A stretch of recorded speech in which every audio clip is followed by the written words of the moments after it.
चौरवा भइल खाड़ हो कि फूलवा ले लेना।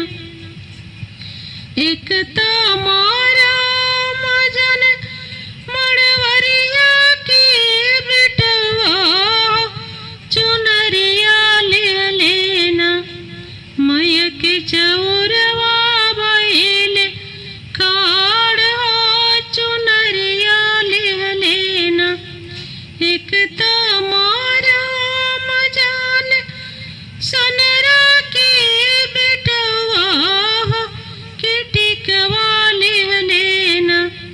मैया के चौरवा भइल खाड़ हो नथिया ले लेना।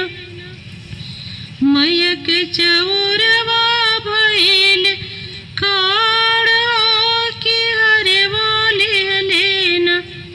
मैया के चौरवा भइल खाड़ हो कि हरवा ले लेना। सिरवा चढ़ाल सत बहन घर जातिया में हो गंवार लगवाना। मैया के मारा मोन जाने हो गंवार लगवाना। एक तमारा मजान कोहरा के बिटवा हो कलशवा ले लेना। ओ दीपकवा ले लेना। मैया के चौरवा भइल खाड़ हो दीपकवा ले लेना।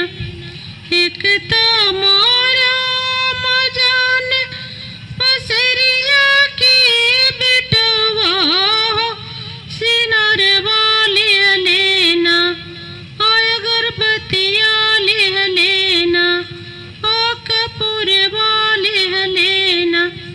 मैया के चौरवा भइल खाड़ हो महावर ले लेना।